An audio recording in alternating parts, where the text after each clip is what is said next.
Hi everyone, my name is Dr. Sadiat Adituru Salau. I head the Systems Division of the University Library. I welcome you all to the FUT Minna Library Information Literacy Series. The Information Literacy Series was started to show and teach our users how to critically find, evaluate, and use information resources ethically and effectively for their academic activities. In this video, I'll walk you through how to make the most of our library's rich collection of information resources, from the subscribed databases to the open access materials.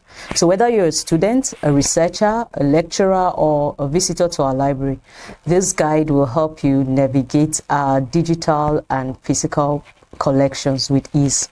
So let's get started. We have decentralized the access to the electronic resources of the university by creating a link on the library website. So what this means is you don't necessarily have to visit the e-library that is located in either Gidankwano or Boso campus.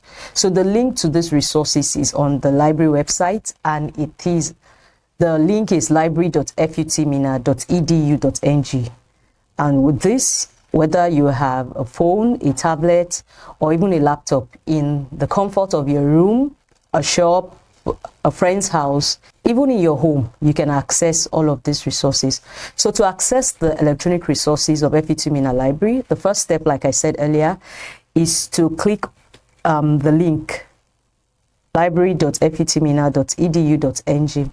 So this link takes you to the University Library webpage. If you're using a mobile phone, the interface might be quite different, because I hear a lot of complaints about a different interface. So if you're using a mobile phone, you click the 3 parallel line symbol as indicated by the arrow to view the options.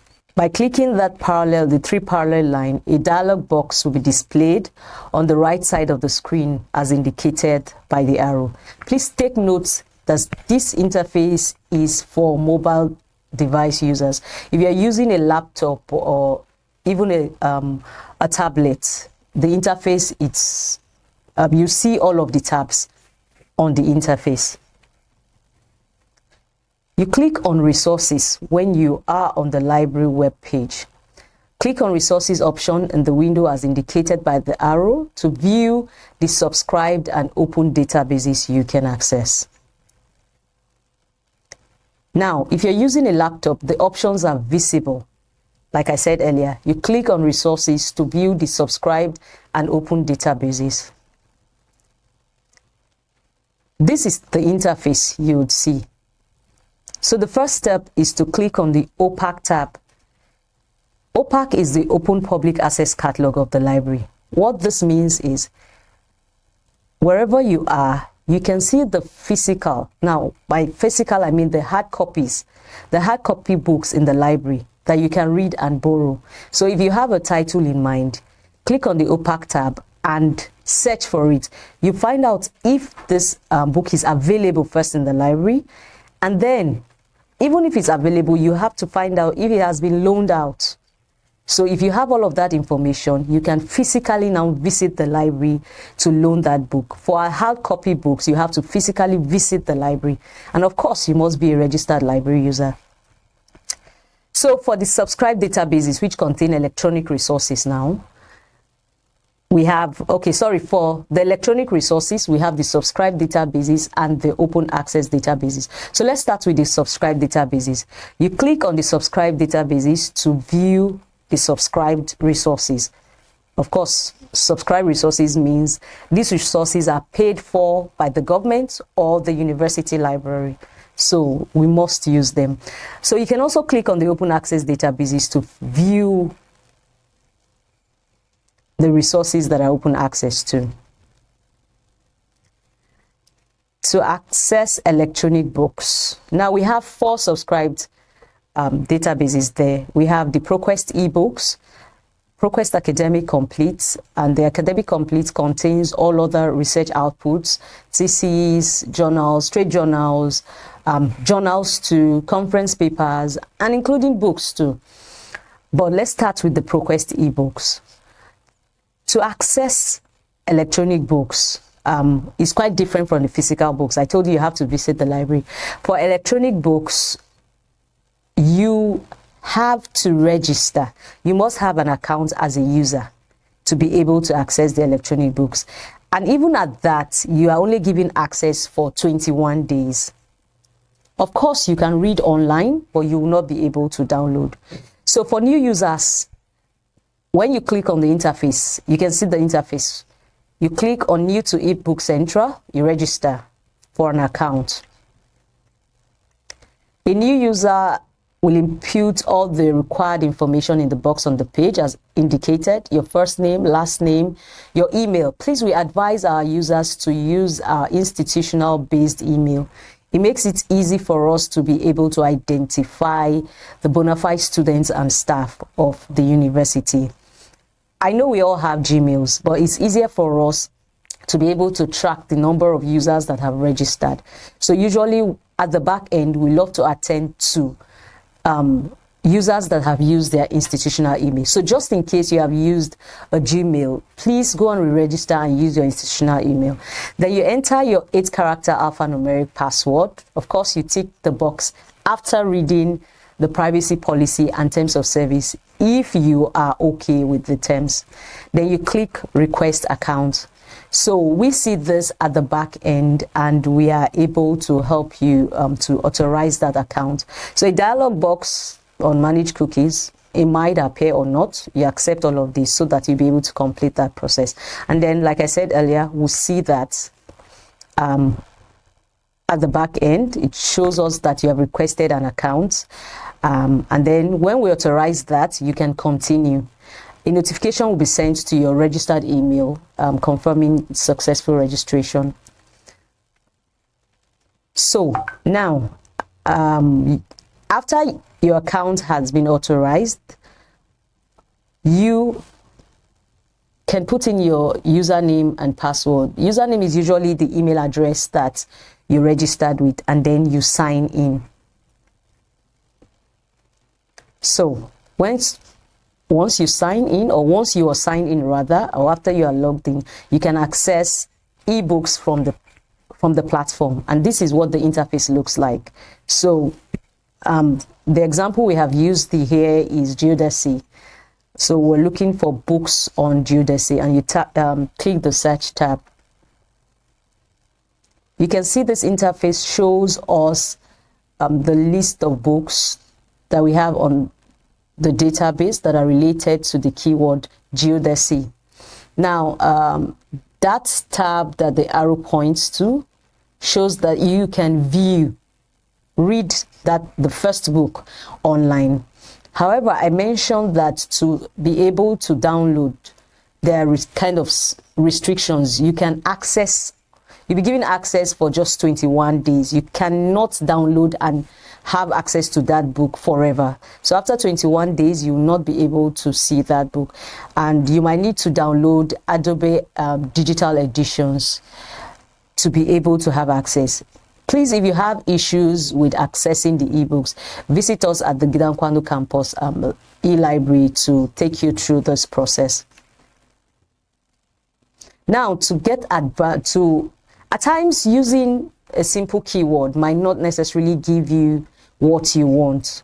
So you can also use the advanced search. So by clicking the advanced search, your searches can be made based on predefined criteria, technical terms, dates, or even languages.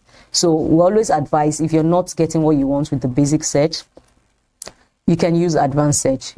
Our information literacy series will also have another series about search and retrieval of all of these resources, because we also found our users are having issues really searching. But advanced search is also, let's go to ProQuest Academic Complete, which is the other subscribed database. For this, you don't need to register like you have done for the ebooks. We have shared on the students user group the list of these databases and the username and password. If you don't have access to this, please reach out to the library or send an email to us at library@futminna.edu.ng. We'll be glad to share this username and passwords with you. Please take note, only bona fide students and staff of the university should have access to this or another search interface you can use to get what you want. And this is how it is demonstrated. By clicking the advanced search option, searches can be made based on predefined criteria. I said that earlier. So keyword of full text, that's the important text or the full text, important terms rather, or full text contained in the book. What does it contain? Add another search term, just in case if you want your search to be broader. The publication year, language, and the format which you want the book to be downloaded. Now, that is for ProQuest ebooks. Let's passwords. Now, you use the username FUT Minna and the password to access this database. That is for ProQuest Academic Complete. You'll be able to access the interface. So you can search for electronic resources by imputing the keyword of your field of interest. We're using geodesy again. And by searching with the term geodesy, we have over 31,000 results. Take note, this contains scholarly journals, theses, books, trade journals, conference papers, and a whole lot of other resources. And that's why it's academic complete. Click on the search icon, you can see that, and you have all of that results. That is for ProQuest Academic Complete. You can also access electronic resources from Research for Life databases. Research for Life is what I call a meta database because it contains a whole lot more, like a database of databases. Now, the username and password for that is also shown here. With that, you'll be able to log into the database. I said it's a database of databases. So you can see we have Hinari, Agora, Adi, Goal, and OR. Hinari is related more to life sciences users. Agora for the users from the agri discipline. OR is for users in engineering. Adi is for the OR is for our users in environmental. Adi is for engineering. So you see, looks like every other one is covered. Adi for sciences too. You can use Adi. So we have the Agora database and the Adi there, innovation and technology. So you click any of these databases of interest to search using your keyword of choice. However, I usually advise users to just click on the first one that contains the complete collections. Now, for EBSCOhost, which is the last subscribe database that I will talk about, you click on EBSCOhost, and to log in, what we have done is to take you through the process of logging in here. You search for TED Fund in the Let's Find Your Institution tab, and you click on it. Then you use the username FUT Minna and that password to access the database. Let's take you through the open access databases too. So, like the name indicates, open databases, no username or password is needed. We have curated this to help you, and these databases are more structured. I know our users can say, well, we can get all of these on Google. But for academic search, what we have found out is Google returns a whole lot of resources that might not be academic in nature. These open access databases are more streamlined to help you get resources that are academic related. Thank you.